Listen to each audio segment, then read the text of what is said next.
Revisão Final Concursos. Afiando o conhecimento para cravar a sua vaga. Olá, futuro servidor, futura servidora, seja muito bem-vindo a mais um episódio do Revisão Final Concursos. Eu sou Milton Santos e hoje vamos dissecar uma das leis mais importantes e cobradas em provas de legislação extravagante, a Lei 9.455 de 1997, a Lei de Tortura. Exatamente, Milton. Eu sou a Carolina de Jesus e é impossível falar dessa lei sem entender seu contexto. A Constituição Federal de 88, em seu artigo 5º, inciso 103, foi taxativa. Ela deu uma ordem, um mandato de criminalização para que o legislador criasse uma lei punindo a prática da tortura, equiparando-a a crime hediondo. E essa ordem não veio do nada. O Brasil já era signatário de convenções internacionais, como a Convenção contra a Tortura da ONU de 1984, que o país ratificou em 1989. No entanto, foi só em 1997, quase uma década depois da Constituição, que esse mandato foi finalmente cumprido com a promulgação da Lei 9.455. É por isso que ela é um marco. Ela veio para punir severamente uma das mais graves violações de direitos humanos. E hoje, vamos explorar tudo: os tipos de tortura, as qualificadoras, as causas de aumento, os efeitos da condenação e, claro, como a Sebrasp cobra isso.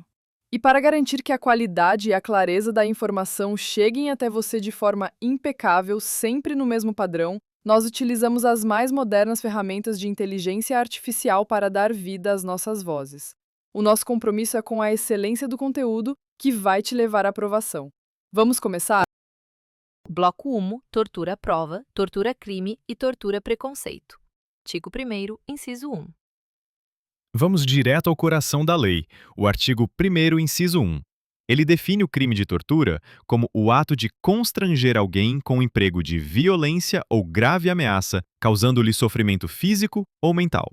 E esse constrangimento precisa ter uma finalidade específica, um dolo específico. Exato! E a lei nos dá 3 finalidades neste inciso. A primeira, na linha A, é a chamada tortura prova ou tortura confissão. Ocorre quando o agente tortura a vítima com o fim de obter dela, ou de uma terceira pessoa, uma informação, declaração ou confissão. A segunda, na linha B, é a tortura crime. Aqui o objetivo é forçar a vítima a cometer uma ação ou omissão de natureza criminosa. Um detalhe importante aqui: o crime de tortura se consuma com o sofrimento imposto à vítima. Não precisa que ela efetivamente cometa o crime. Mas e se ela cometer o crime, Carol? Então, Milton, nesse caso, a culpabilidade da vítima é excluída pela coação moral irresistível. O torturador, nesse caso, responde pela tortura e também pelo crime que a vítima cometeu, em concurso material de crimes. E atenção, a doutrina majoritária entende que se o objetivo for forçar a vítima a cometer uma contravenção penal, não há tortura-crime, por respeito ao princípio da legalidade. Por fim, a linha C traz a tortura preconceito ou tortura discriminação.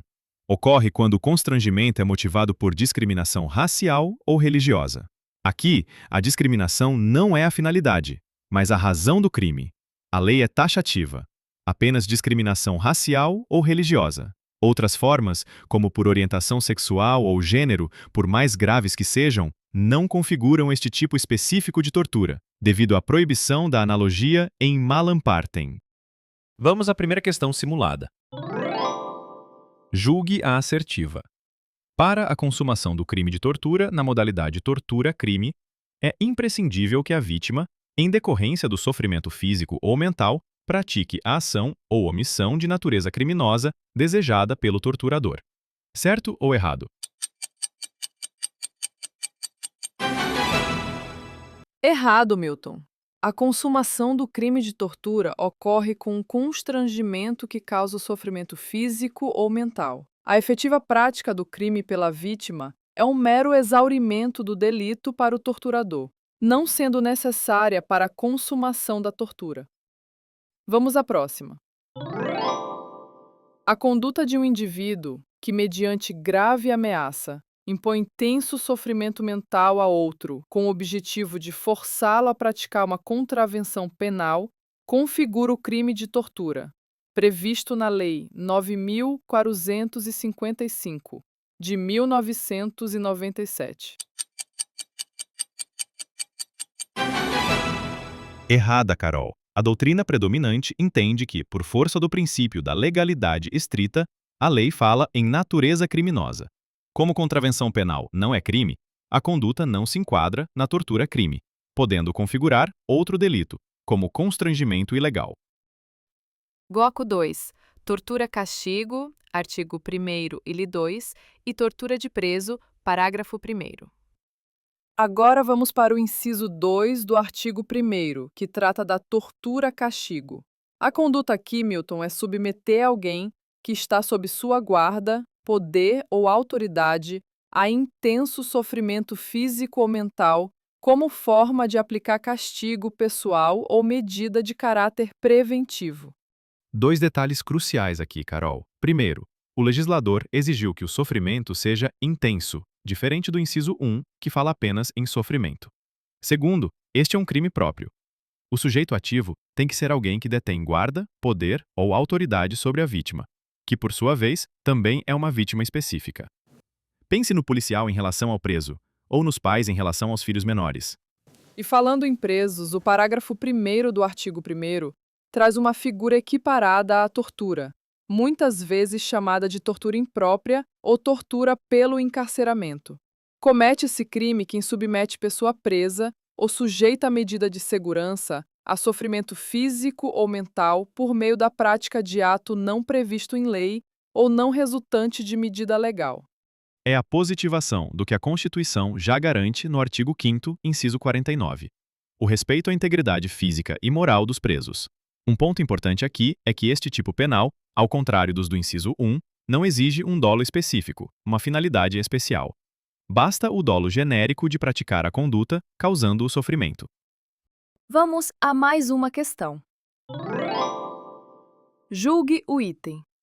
O crime de tortura-castigo, previsto no artigo 1º, inciso 2 da Lei 9.455 de 1997, é um crime comum, podendo ser praticado por qualquer pessoa, independentemente de sua relação com a vítima. Certo ou errado? Assertiva, errada. Como destacamos, Carol, a tortura-castigo é um crime próprio. A lei exige que o sujeito ativo tenha a guarda, poder ou autoridade sobre a vítima, que é o sujeito passivo qualificado. Próxima. Para a configuração do crime de tortura equiparada, previsto no parágrafo 1º do artigo 1º da Lei de Tortura, é indispensável que o agente atue com o especial fim de obter confissão, punir ou discriminar a pessoa presa. Certo ou errado? Assertiva, errado. Jurisprudência pacífica do STJ. Essa modalidade de tortura não exige um especial fim de agir. O dolo é genérico, bastando a vontade consciente de submeter a pessoa presa a sofrimento por meio de ato não previsto em lei. Bloco 3.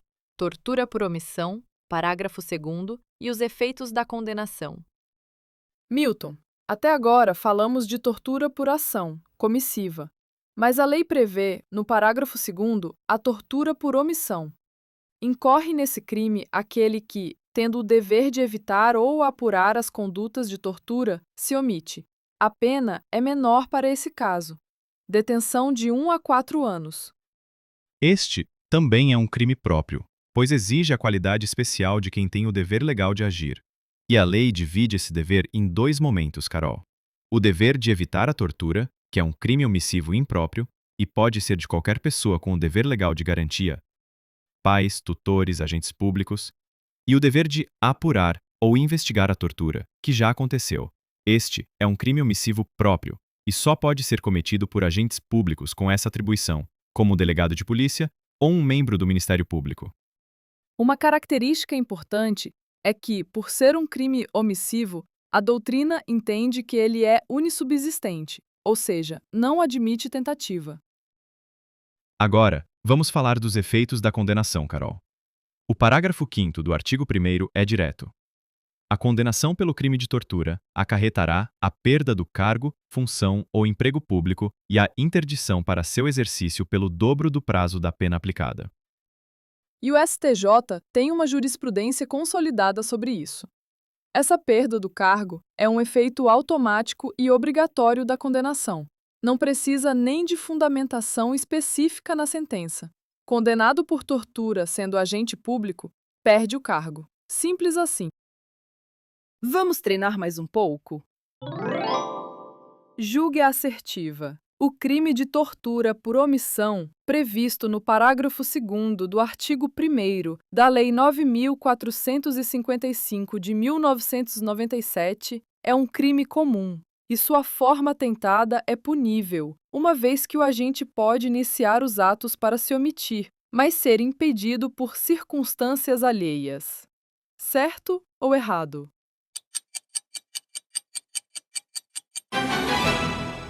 Errado. Por dois motivos. Primeiro, é um crime próprio. Exige um dever legal de agir. Segundo, por ser um crime omissivo, a doutrina majoritária entende que não se pode tentar omitir. Ou você se omite e o crime se consuma, ou você age. Portanto, não admite tentativa. Próxima.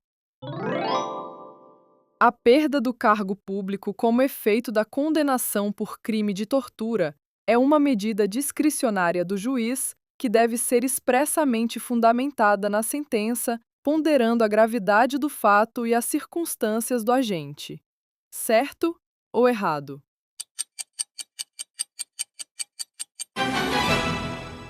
Errada.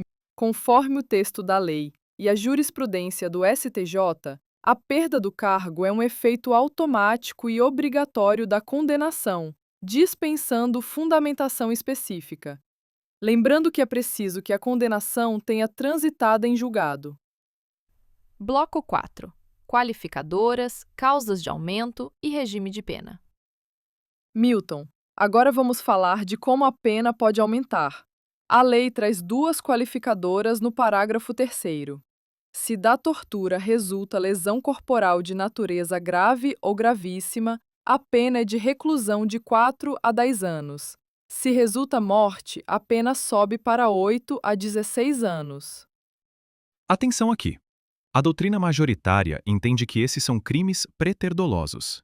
Ou seja, há dolo na tortura, na conduta antecedente, e culpa no resultado qualificador, lesão grave ou morte.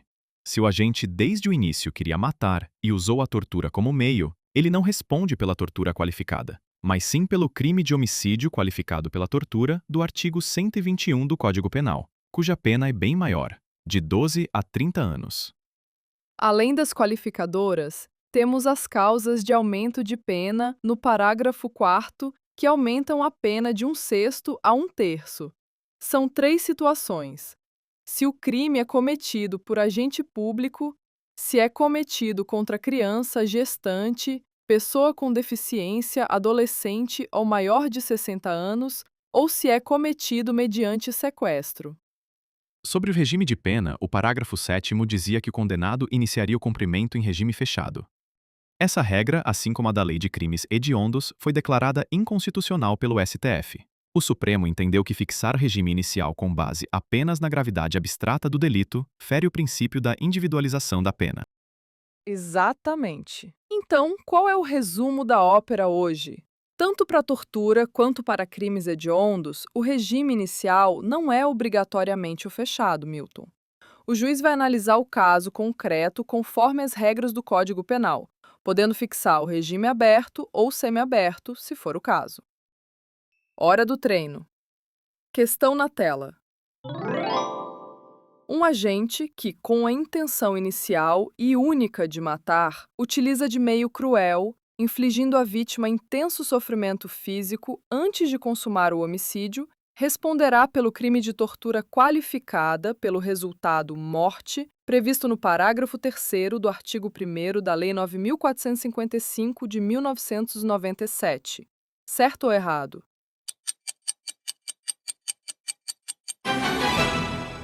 Errada. Esse é o ponto que mais confunde os candidatos. Se a intenção desde o início era matar, animus necandi, e a tortura foi o meio, o crime é o de homicídio qualificado pela tortura. Artigo 121, parágrafo 2º, inciso 3 do CPREU. A tortura qualificada pela morte é preterdolosa, dolo na tortura e culpa na morte. Última de hoje. Em conformidade com a atual jurisprudência do Supremo Tribunal Federal, a condenação por qualquer modalidade do crime de tortura impõe, obrigatoriamente, o início do cumprimento da pena em regime fechado, admitindo-se, contudo, a posterior progressão de regime. Errado. O STF declarou inconstitucional a obrigatoriedade do regime inicial fechado com base apenas na hediondez ou equiparação do crime.